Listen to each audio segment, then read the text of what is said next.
అతిమానోతివాదశ్చ తథా త్యాగో నరాధిప క్రోధశ్చాత్మ విధిత్సా చ మిత్రద్రోహశ్చ తానిషట్ ఏత ఏవాసయక్తి ఏత ఏవాసయస్తీక్ష్ణాః కృంతం త్యాయోంషి దేహినాం ఏతాని మానవాన్ జ్ఞంతి న మృత్యుర్భద్రమస్తు తే.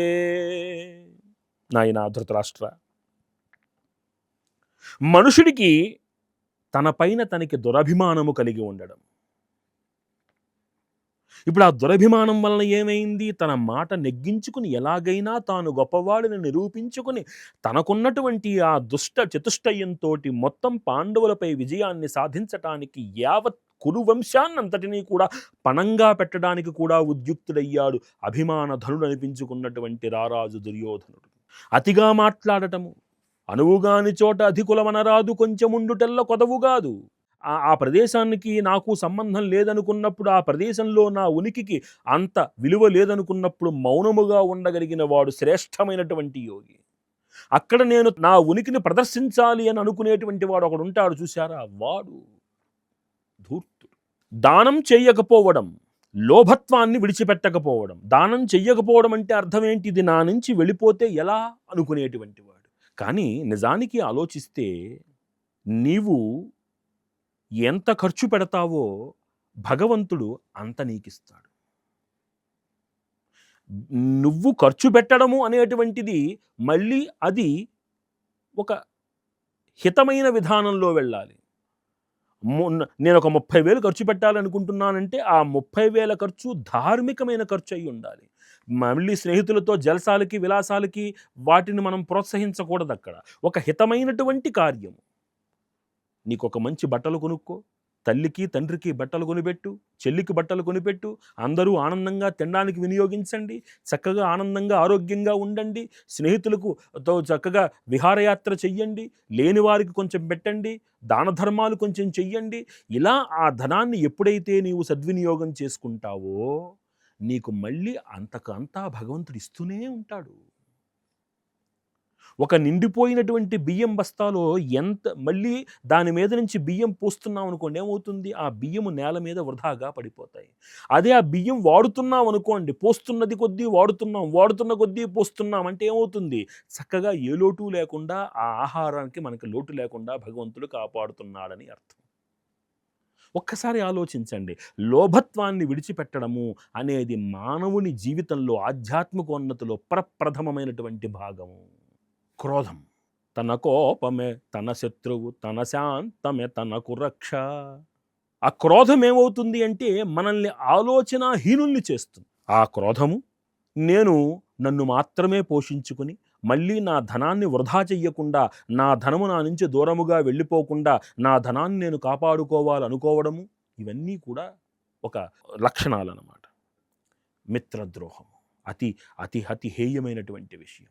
మనల్ని నమ్మి ఒక అడుగు వేసినటువంటి వాళ్ళని నట్టేటలో ముంచి మనం వెనక్కి అడుగు వేశామనుకోండి, ఒక మాట మనం మిత్రుడికి ఇచ్చి ఒక మాటతో ఒక బంధాన్ని ఏర్పరిచి అక్కడ ఆ బంధాన్ని విడిచిపెట్టి వెనక్కి వచ్చామనుకోండి, ఇవన్నీ కూడా మానవుని యొక్క ఆయువుని తగ్గించేటువంటి దుర్లక్షణాలయ్యా.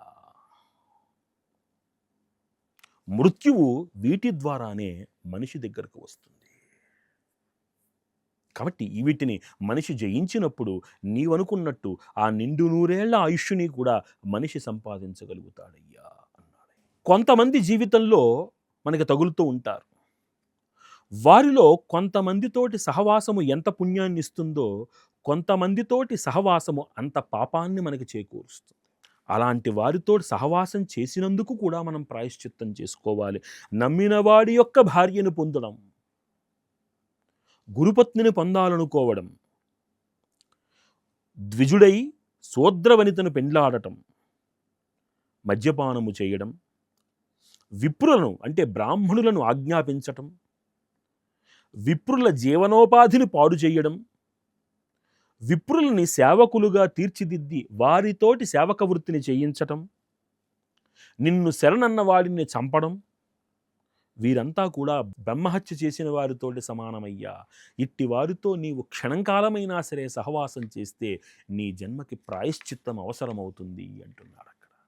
వీళ్ళందరూ ఎలాగైతే నరకం పొందుతారో కొంతమంది స్వర్గాన్ని పొందుతారు. ఎవరు అంటే గృహీత వాక్యో నయ విద్వదాన్యః శేషాన్న భోక్తా హ్యవిహంసకశ్చ నానర్ధకృత్యా కులితః కృతజ్ఞః సద్యో మృదు స్వర్గముపైతి విద్వాన్. ఒక దాత దేవతలకు అతిథులకు పెట్టిన తర్వాత మిగిలిన శేషాన్ని భుజించేవాడు, పెద్దల మాటను గౌరవించేవాడు, నీతివేత్త, హింస చెయ్యకుండా ఉండేవాడు, కీడు కలిగించే పనులతో కలతపడటము ఎరిగినవాడు, చేసిన మేలు మరువక కృతజ్ఞతాభావముతోటి ఉండేటువంటి వాడు, సత్యశీలి, సున్నిత మనస్కుడు, వీరందరూ స్వర్గాన్ని చేరుకుంటారయ్యా. ఓ రాజా ధృతరాష్ట్ర, ఒకటి గమనించు. ఎప్పుడూ ప్రియంగా, ఎప్పుడూ లలితంగా మాట్లాడేటువంటి వారు బాగానే దొరుకుతారు, చక్కగా దొరుకుతారు మనకి. అది అప్రియమైన నీ హితం కోరి ఉన్న సత్యాన్ని పలికేటువంటి వాడు దొరకడం చాలా కష్టం. అలాంటి వాడికి దూరంగా ఉండకు నువ్వు. వీడు నన్ను హెచ్చరిస్తున్నాడు, వీడు నాకు నీతులు చెప్తున్నాడు, వీడు నా పనిని కాదంటున్నాడు అంటూ వారు మాటలు నీకు అప్రియంగా ఉన్నాయని పెడచెవిన పెట్టకు. అందులో ఉన్న మంచిని, సారాన్ని గ్రహించు.